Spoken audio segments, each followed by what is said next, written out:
Մոտ 5 ժամ է անցել հայ իրավապահների գործողություններից, այսպես կոչված, ինչ տեղեկություններ են ձեզ հայտնի այս պահին, ինչ գործի շրջանակում են դիմակայված եւ ավտոմատներով զինված այս ուժայինները ներխուժել Գագիկ Ծառուկյանի բնակարան։ Բառ այս պահը մենք որևէ տեղեկատվության չենք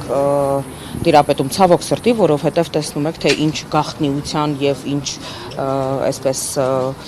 մարտաֆիլմ հիշեցնող մոտիվներով է անցկացվում այս ամեն ինչը, խուզարկությունը, որը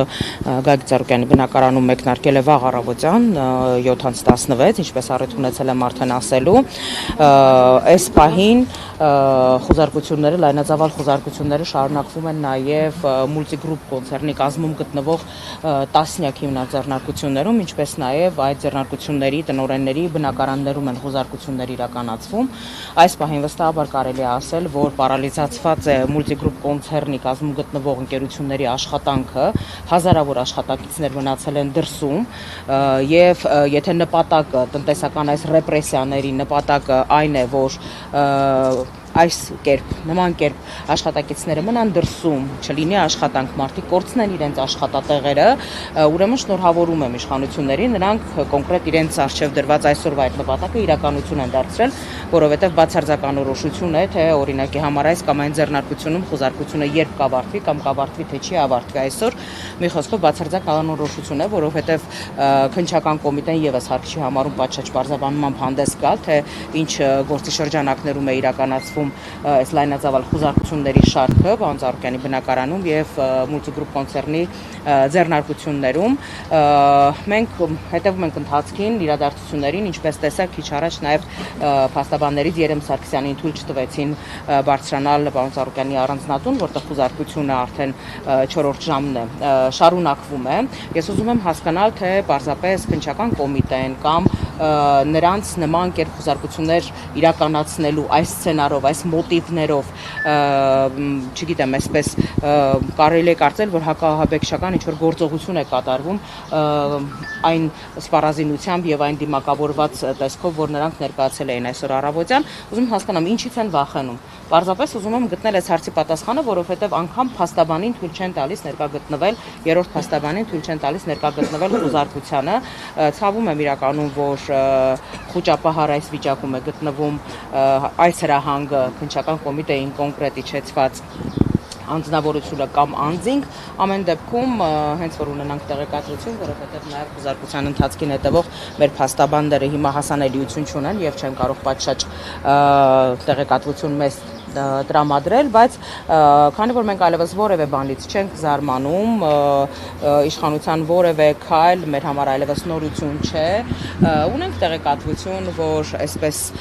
տարբեր հոդվածներով կարված հերթական այսպես արտադրանքն է, հա, հերթական գործն է, իրավական մանրամասներին մեր փաստաբանները ավելի ուշ կանդրադառնան։ Ըստ էության այդքան ձեռնարկությունների աշխատանքիցների աշխատանքը կաթվածահար է։ Մոտավոր կարող եք ասել, օրինակ քանի աշխատող այս բանին չի կարողանում աշխատել։ Վստահաբար կարող եմ ասել, որ հազարավոր աշխատակիցների մասին է խոսքը, որովհետև Արարատ ցեմենտ, Երևանի Արարատ կոնյակի գինուողու կոմբինատ, Օլիմպավան, Multi Wellness համալիր, բազմաթիվ հյուրանոցներ, Ծաղկաձորի մուլտի ռեստորանոցը, մուլտի գրանդ հյուրանոցը, բոլոր այդ հիմնարկների գործունեությունը այս պահին պարալիզացված է, Multistone ընկերությունը, ու այստեղ բացի նրանից, որ այդ ընկերությունների աշխատանքն է պարալիզացված, այստեղ նաև խայտարակ նախադեպի հետ գործ ունենք, որովհետև օրինակ Օլիմպավանից, սենյակներից դուրս են հրավիրել կամ ավելի շուտ դուրս են բերել միջազգային տարբեր մրցելույթների նպատակով ուսումնամարզական հավաքներ Հայաստանում անցկացնող մի շարք տարբեր մարզաձևերի մարզիկների։ Սա հասկանալի է, չէ՞ որ սա միջազգային սկանդալ է։ Հասկանալի է, չէ՞ որ միջազգային օլիմպիական կոմիտեն, համապատասխան մարզական ֆեդերացիաները բնական է, որ ուշադրություն են հրավիրելու այս հանգամանքի վրա։ Այսինքն մարզիկներ են, ովքեր գտնվում են Հայաստանում ուսումնամարզական հավաք անցկացնելու համար։ Ես իհարկե հասկանում եմ, որ այսպես այդ խուզարկությունները իրականացնող մարմինները երբեմն եւ շատ հաճախ մղոններով հեռու են լինում տրամաբանությունից կամ այսպես տարրական քթիծակ ունենալու ունակությունից, բայց կարծում եմ, որ երկրի միջազգային վարկի ու հեղինակության հետ նման խայտառակ ձևով խաղալը այլևս իշխանությունների համար դարձել է օրակարգային։ Սա ճնշում է Գագիկ Ծառուկյանի նկատմամբ նաև ընկերություններում խոզարկություններ անցկացնելու։ Վստահաբար սա այսպես քաղաքական, տնտեսական տերորի հերթական դրսևորումներից մեկն է, որովհետև տարատեսակ այսպես անոնսներ անելուց հետո, օրեր շարունակ տարատեսակ անոնսներ անելուց հետո, այսօր արդեն լծվել են աշխատանքի, կրկնում եմ, մեր համար օրինաչափ է սա, սպասելի էր այս ամեն ինչը, եւ մնացածի մասին արդեն հաջորդիվ կխոսենք, երբ որ կունենանք տեղեկատվություն, թե կոնկրետ որ հոդվածներով եւ որ այսպես մտածածին ու հորինված գործերով են հարուցվել այս վարույթները։ Տեղեկությունների փողերի լվացման մասին է խոսքը։ Մենք եւս մամուլից ենք տեղեկացել, բնականաբար որևէ կերպ սա չեմ մեկնաբանելու, որովհետեւ Գագիկ Ծառուկյանը ձեռնարկատիրական գործունեությամբ չի զբաղվում, արդեն մի քանի տասնամյակ է Գագիկ Ծառուկյանին պատկանող ընկերությունները, այսինքն այն ընկերությունները, որտեղ Գագիկ Ծառուկյանը ունի բաժնեմասեր, շուրջ 2 տասնամյակ հանձնված են հավատարմագրային կառավարման, եւ եթե հաշվի առնենք, որ նախորդ անգամ, երբ որ պարոն Ծառուկյանի ելքը արգելվել էր օդանավակայանում, կոնկրետ այդ վարույթի շրջանակներում այնքան մտածածին մեղադրանք էր, կարծում եմ, որ նմանատիպ ինչ-որ մի բան է լինելու, ընդամենը նպատակը Գագիկ Ծառուկյանի նկատմամբ ճնշումներ գործադրելն է, որտեղ ցավոք սրտի այս դեպքում նաև հազարավոր մուլտիգրուպ կոնցեռնի աշխատակիցներն են դուժելու։ Տիկին Տոնոյան քիչ առաջ մի քաղաքացու հատուկ ջոկատայիները ներս տարան, նա ով էր։ Անկեղծորեն անձնապես չեմ ճանաչում, տեղեկատվության չեմ տիրապետում, ենթադրում եմ, որ տարածքի միգուցե աշխատակիցներից ինչ-որ մեկն է եղել։ Տոնոյան, ձեր համար սպասելի չէր այս ամբողջ գործընթացը, հատկապես այն դեպքում, երբ ընտրության արդյունքները դեռևս հայտնի չէին, բայց իրավապահները քրեական գործ հարուցեցին ու այդպես հաշվի չառնելով, որ ունի անձեռնամխելիություն Գագիկ Ծառուկյանը, պատրաստ է եկել։ Տեսեք, մեկ անգամ օրենքը ոտնահարվեց, այո, կոպտագույն կերպով, երբ Գագիկ Ծառուկյանը տիկնոջ հետ մասնավոր այցով պետք է մի քանի օրով մեկներ եւ նրա ելքի իրավունքը փաստորեն սահմանափակված էր, կրկնում եմ, այնպիսի մի գործի շրջանակներում, որը որևէ աղերս չուներ պարոն Ծառուկյանի հետ, այն իմաստով, որ հարկերից խուսափելու հետ կապված ինչ-որ այսպես մտածածին հորինված քրեական գործեր, որտեղ Գագիկ Ծառուկյանը կրկնում եմ, որ ունի սեփականատիրոջ, այսինքն բաժնեմասերի սեփականատիրոջ կարգավիճակ եւ որևէ դեպքում ինքը հավատարմագրային կառավարման հանձնված ընկերության այսպես թերությունների հետ որևէ առնչություն, անմիջական առնչություն չէր կարող ունենալ։ Իսկ ինչ վերաբերվում է կոնկրետ այս գործընթացին, որը այսօր մեկնարկել, մեր համար իհարկե սպասելի էր, որովհետև քանզի ԿՀ-ին արդեն իսկ դիմել էին պարոն Ծառուկյանին անձեռնմխելիությունից զրկելու հարցի հետ կապված, մեզ համար սպասելի էր, որ Սահմանադրական դատարանի որոշումից անմիջապես հետո այս գործընթացը մեկնարկելու է եւ կենտրոնական ընտրական հանձնաժողովն էլ չէր քննել այդ հարցը անձեռնմխելիություն զրկելու, թերևս վստահ կանխած գալով կամ հստակ իմանալով, որ միևնույն է մերժվելու է Սահմանադրական դատարանի կողմից Բարգավաճ Հայաստան կուսակցության հայցը, այսինքն մանդատների վերաբաշխում չի իրականացվելու եւ Գագիկ Ծառուկյանը ավտոմատ կերպով այլևս հուլիսի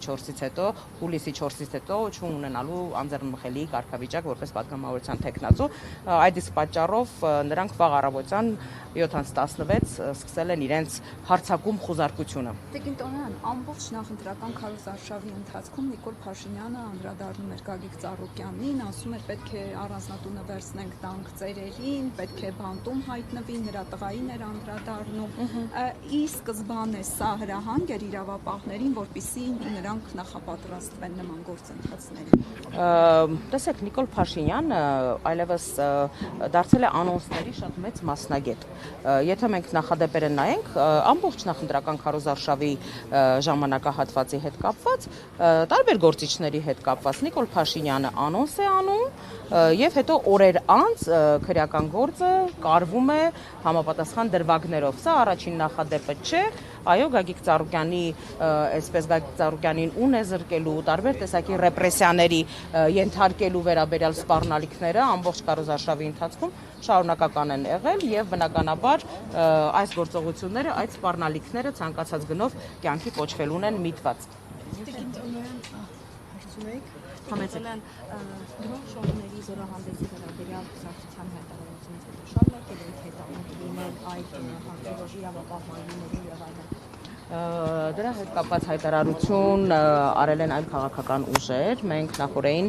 հայտարարություն ենք արել ՍԴ-ի որոշումից հետո ուժեղ Հայաստան կուսակցությունների դաշինքի,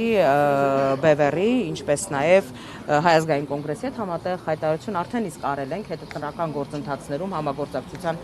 պլատֆորմ ձևավորելու հետ կապված։ Իդեպ նաև ուզում եմ շնորհակալություն հայտնեմ մեր բոլոր այն գործընկերներին, տարբեր քաղաքական ուժերի, ովքեր վաղ առավոտից զանգահարում են, իրենց աջակցության խոսքերն են հղում։ Շնորհակալություն եմ հայտնում բոլոր քաղաքական ուժերի ներկայացուցիչներին, ինչպես նաև մեր հայրենակիցներին, նաև միջազգային կառույցների ներկայացուցիչներին, ովքեր մտահոգված են ստեղծված իրավիճակով։ Իսկ ինչ վերաբերում է մնացածին, իրականում կոնկրետ մենք ունենք այս պահին խնդիր, որի լուծման ուղղությամբ շարժվում ենք, մնացած անելիքների մասին հաջորդ թիվ կհայտարարենք։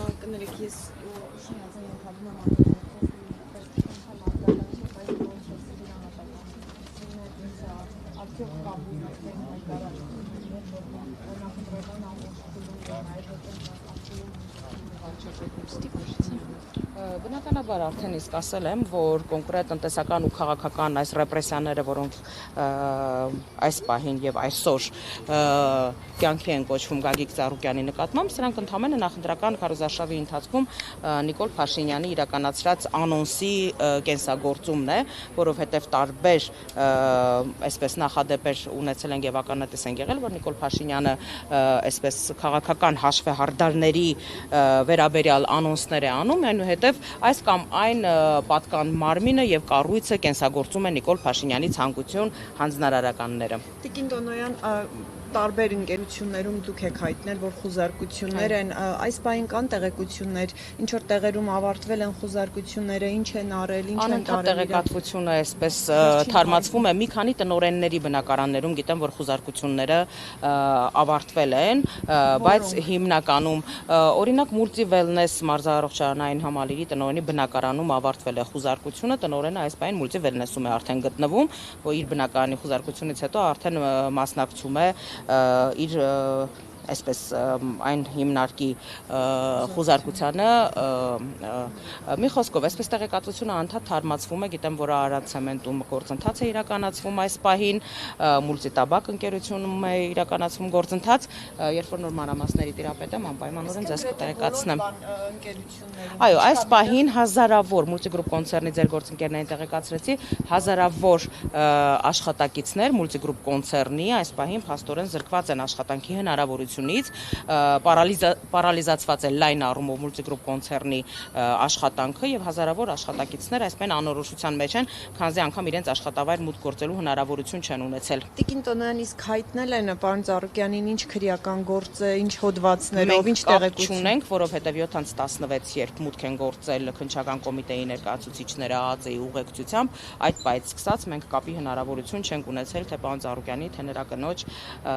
հետ եւ հնարավորություն չունենք ճշտելու փաստաբանների հետ եւս կապի հնարավորությունից զրկված ենք, որտեղ նրանք խուզարկությանն են մասնակցում, մենք չգիտենք ինչ քրեական գործ կամ գործեր են կարվել։ Նրա բերման ենթարկելու հետ կապված ինչ որ տեղեկություններ կար մամուլում։ Մենք պաշտոնական որևէ տեղեկատվության չենք տիրապետում, որտեղ անգամ այս պահին չգիտենք թե ինչ քրեական գործեր են հարուցված պարոն Ծառուկյանի հետ կապված։ Եվ Տիկին Տոնոյան, սահմանադրական դատանի որոշումից հետո Բարգավաճ Հայաստանի գործողությունը որն է լինելու, բացի այն հայտարարությունը, որ եղավ, իրավական որևէ ճանապարհ կա, որ դուք շարունակում եք։ Շաբաթօրն է որոշումը եղել, որ բնականաբար մեր համար կանխատեսելի էր։ Ես առիթ ունեցել եմ ասելու, որ եթե Կարմիր նվազագույն հույսի նշույլ, որ արդարադատությունը հնարավորություն կար ապացուցելու, որ վերջնականապես չի մահացել Հայաստանի Հանրապետությունում, ցավոք սրտի հերթական անգամ ապացուցվեց, որ այսպես տապանակար դրվեց Հայաստանում արդարադատության եւ արդարության համակարգի վրա։ Մենք դեռևս առիթ չենք ունեցել քաղաքական թիմով քննարկելու հետագա անելիքները, ունենք հստակ համագործակցության դաշտ գործընկեր քաղաքական կուսակցությունների հետ, երբ որ միասնական օրակարգ կլինի, մենք հավելյալ հայտարարությամբ հանդես կգանք։ Շնորհակալություն ինձ սպասում։